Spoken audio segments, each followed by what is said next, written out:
Relações tóxicas. Lena, diz-me, tu sabes identificar uma red flag? Relacionamentos abusivos estão cheios delas. Controlo, manipulação, violência. E a lista continua. Eu sou a Lena. Eu sou o Luz. Bem-vindos ao 6º episódio do nosso podcast. Íntimo.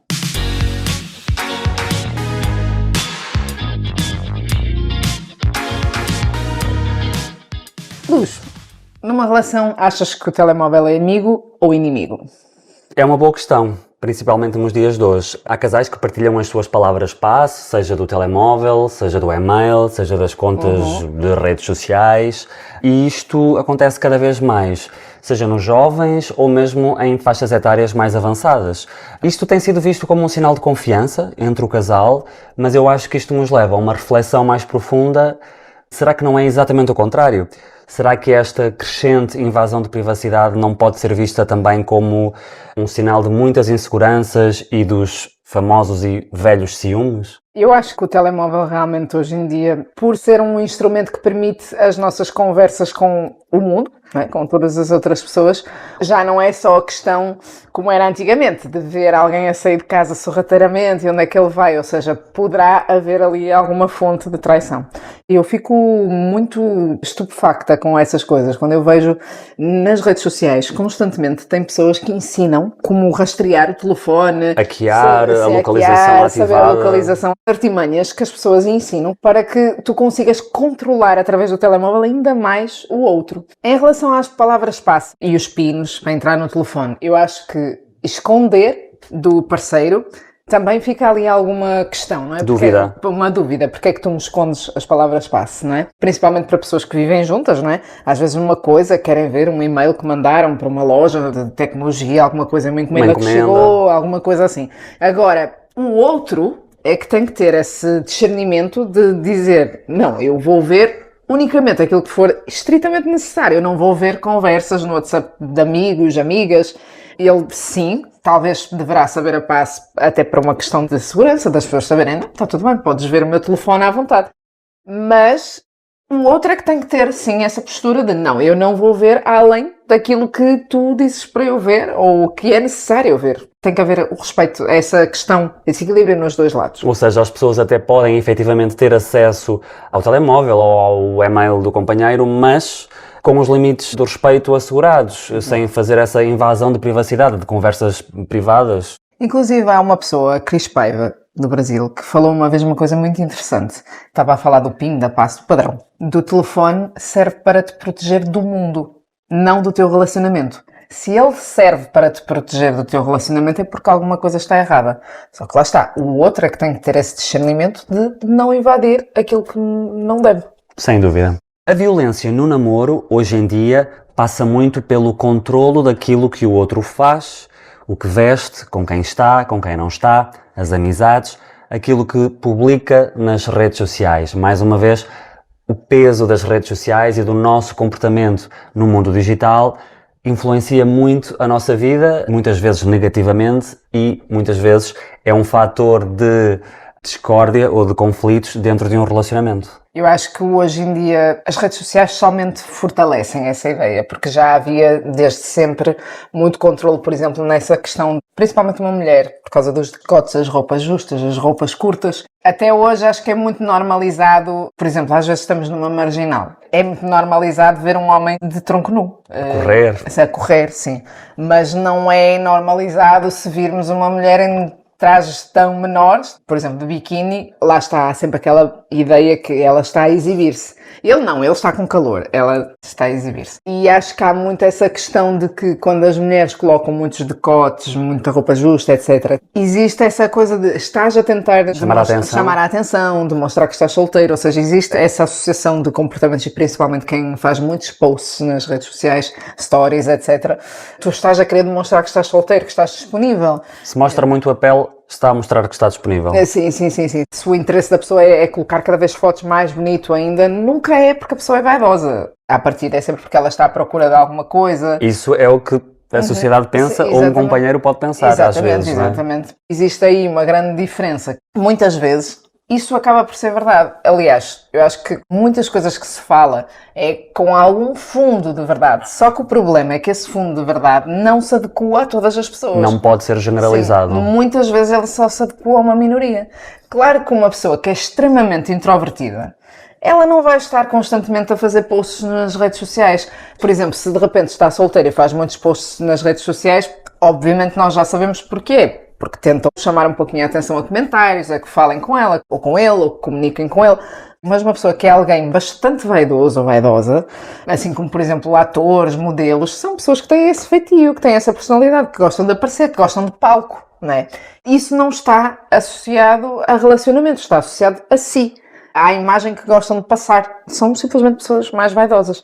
Só que depois, lá está, às vezes há pessoas que nós até vemos que mudam muito a personalidade, estando num relacionamento ou estando solteiro. E aí, às vezes, nós conseguimos perceber que o outro ou a outra controla muito. Porque se a pessoa está muito em silêncio e ela não era assim, já se consegue ali identificar. Ou seja, nós pensamos muitas vezes que a pessoa que sofre violência doméstica ou psicológica ou assim, é sempre uma pessoa que não tem autoestima. Muitas vezes não. Às vezes uma pessoa que é extremamente vaidosa e de repente ela desaparece, fica muito em silêncio, é porque à partida há alguém que está ali meio a começar a controlar, a convencer a pessoa que aquele comportamento não é normal, que ela quer chamar a atenção, que isso não é normal para uma pessoa comprometida, ou seja, tem muito essa questão. Já agora, só uma parte, nem todas as figuras públicas gostam assim tanto de aparecer, sim. E cada vez há mais relatos de figuras públicas que dizem, na verdade, eu adoraria ter mais anonimatos. Exatamente. Seja como for, falámos aqui, por exemplo, nas roupas do companheiro ou da companheira, e isto é um tópico que é interessante, que muitas vezes pode refletir um certo controle da parte do outro, mas também existe uma situação ligada às roupas, em vários casos, que tem exatamente a ver com o facto de, às vezes, mais até as mulheres, podem estar mais cobertas, especificamente para esconder eventuais marcas de violência física. E, infelizmente, os números ainda são elevados. Em 2024 foram apurados mais de 4.000 vítimas de violência doméstica, sendo que a maior parte destes números eram mulheres ou crianças. Sim, também existem homens, são um número inferior e são ainda mais invisibilizados pelo facto de os homens mais dificilmente pedirem ajuda por causa da vergonha, o que é importante que seja combatido e já começam a existir algumas campanhas de sensibilização exatamente para homens vítimas de violência doméstica.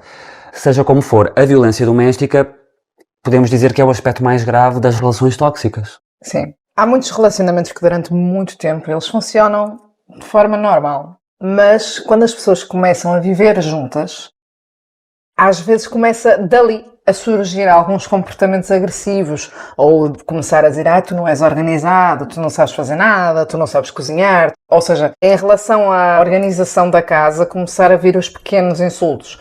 Desde logo cedo, de manhã, até o momento em que tu te vais deitar, tu vais ver o que a pessoa veste, a que horas a pessoa dorme, se a pessoa passa muito tempo nas redes sociais, o que é que ela faz no seu pequeno mundo, ou seja, quando não está à frente de ninguém.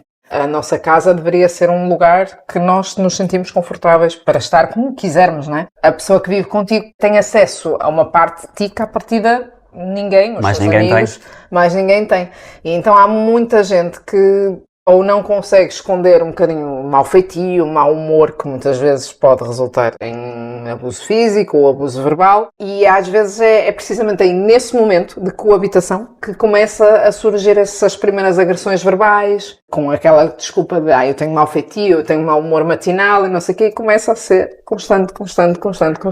E é um espaço mais vulnerável, seja de quem for, porque é o nosso espaço de intimidade, a casa, não é? Exato. Portanto, muitas vezes começa uma escalada de violência que, na verdade, ninguém está propriamente imune de se ver num relacionamento onde comece a despoletar este tipo de situações. Nós partimos sempre do princípio que a pessoa que aceita a violência doméstica, que ela nunca aceita, não é? Ela simplesmente não tem coragem de se opor muitas vezes. A pessoa que aceita a violência doméstica é sempre uma pessoa muito insegura, introvertida, não é uma pessoa forte psicologicamente e às vezes simplesmente a manipulação que existe é que leva a pessoa a ficar insegura. Eu discordo um bocadinho de ti. Eu acho que é possível pessoas com alguma autoestima até e algum trabalho feito, de repente começarem a fraquejar e a ver-se numa situação onde vão ficando mais fragilizados, porque depois têm um vínculo, não é, de casal. Mas era precisamente isso que te estava a dizer.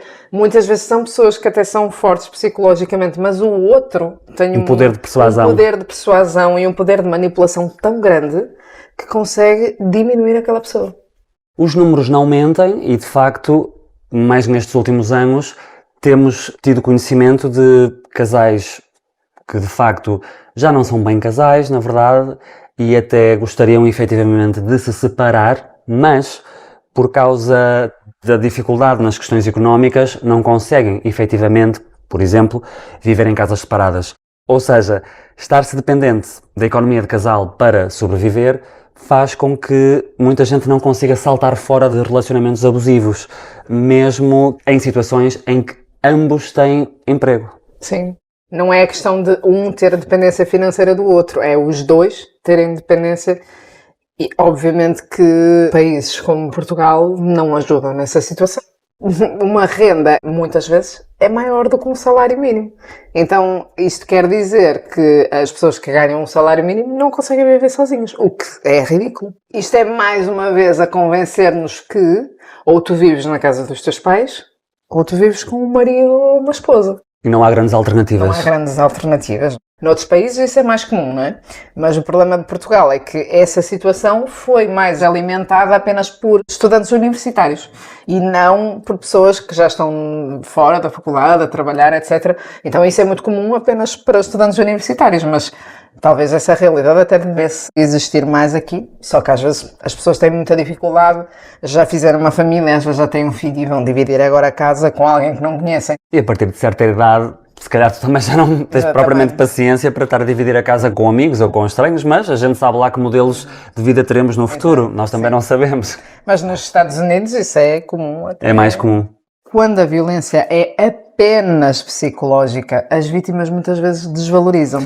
Exatamente. O desrespeito emocional, muitas vezes nós não damos por ele vem assim de mansinho, sorrateiro. Eu até acho curioso que às vezes quando alguém diz, acho que às vezes ele fala contigo de uma maneira não é muito simpática e não sei o quê, e há muitas pessoas que respondem assim, não, mas ele nunca me levantou a mão, nem nada do género, ou seja, só... Se houver violência física... Se houver violência física é que a pessoa vai realmente dar mesmo atenção àquilo. Abrir os olhos. Lá está, muitas vezes não nos apercebemos destas faltas de respeito, começam com microagressões, uma desvalorização daquilo que o outro está a dizer, pequenos insultos aqui e ali, que muitas vezes já são sintomas de que o casal não está muito saudável, não é? Esta terceira entidade, tu és uma pessoa, eu sou uma pessoa, juntos somos esta terceira entidade que será um casal. Mas muitas vezes o vínculo que o casal estabelece mantém a vítima, digamos assim, refém. Mesmo a pessoa que é vítima muitas vezes não quer terminar porque já está tão fragilizada no relacionamento que tem imenso medo de ficar sozinho e começa a acreditar que nunca na vida irá encontrar alguém que o aceite tal como é, também porque já tem a ideia de que o seu valor enquanto pessoa está diminuído. Ouvimos cada vez mais esta expressão gaslighting e que significa exatamente a manipulação e desvalorização da opinião do outro. Desvalorizar os seus sentimentos, as suas emoções e um dos aspectos mais tristes, digamos assim, disto é precisamente quando o teu companheiro até faz troça dos teus sentimentos ou da tua necessidade de querer conversar. Estás a exagerar. Exatamente. Goza contigo, faz troça. Lá estás tu. Exatamente. Lá vens tu com as tuas coisas, tu és sempre a mesma coisa. Uhum. E a partir daí, a tal escalada de violência que mesmo sendo só psicológica e emocional é muito forte. Isso faz-me lembrar aquelas situações de bullying em que a pessoa que é vítima ou agredida começa a chorar e os outros vão à beira da vítima, não é? E começam, coitadinho, está a chorar. Pois. Lá está, isso é... Sim. A pessoa cada vez a sentir-se pior e pior e pior. Imaginar isto num relacionamento de intimidade, num relacionamento amoroso, é só trágico. Exatamente. Eu acho que também muitas vezes a vítima tem uma grande falta de apoio da rede que ela tem à sua volta. Ou seja, eu acho que muitas vezes o incentivo que se tenta dar, que os outros tentam dar, na verdade não é incentivo nenhum. Porque a pessoa está tão fragilizada, mas tão fragilizada, que alguém virar-se para ela e dizer: mas tu és burra, tu gostas de apanhar. É óbvio que isto não tem impacto positivo nenhum na pessoa. A pessoa precisa que a valorizem, que a tratem bem. Porque, apesar de tu estares a dizer: olha, sai daí, gostas de apanhar, isto não são palavras positivas, não são palavras de incentivo. É a mesma situação que a anorexia. Mas tu estás a pele e osso. Mas isso funciona ao contrário. A única coisa que a pessoa vê é que ela é feia e que ela está cada vez mais feia. Então, aquilo que nós temos de tentar é dar realmente apoio positivo, de fazer a pessoa acreditar que ela tem valor e não de a convencer que ela é idiota e que ela gosta de apanhar. Claro que não gosta de apanhar, e então ela precisa que as pessoas lhe deem carinho, não que a encostem na parede e que a chamem de burro e tudo mais, para tentar convencer a sair daquela situação. Sem dúvida, muitas vezes ter as palavras certas não é muito fácil, mas seja como for, eu acho que muitas vezes quem está nessa situação de vulnerabilidade, de estar num relacionamento abusivo, também tem que ser a própria pessoa a ter essa força, porque os amigos podem ter as melhores das intenções e até ter as palavras certas, muitas vezes isso não é suficiente, também sabemos isso. Seja como for, é muito isso que tu dizes. Tentar fazer com que a pessoa comece a fazer psicoterapia, por exemplo, para poder ter um reforço da sua autoestima e do seu amor próprio. Isso é fundamental. Conseguir identificar a situação que está a ser manipulada, controlada. Exatamente. Às vezes sem essa ajuda não consegue perceber. Para recuperar a sua autenticidade, a sua espontaneidade, porque muitas vezes o que acontece num relacionamento tóxico é que a pessoa vai se anulando e ao anular-se perde as suas características mais essenciais da sua espontaneidade e da sua autenticidade. Eu adoro a sexóloga Tânia Graça e ela tem uma expressão que é fabulosa. Ela diz: o melhor que podemos fazer por nós é a psicoterapia. Porquê? Porque ela vai reforçar a nossa autoestima e amor próprio, que será sempre um pequeno, mas belíssimo paraquedas para quando nós nos virmos em situações difíceis, como por exemplo uma situação de abuso ou de violência. Muitas vezes viver um relacionamento tóxico com agressão verbal, psicológica, deixa marcas a vida toda.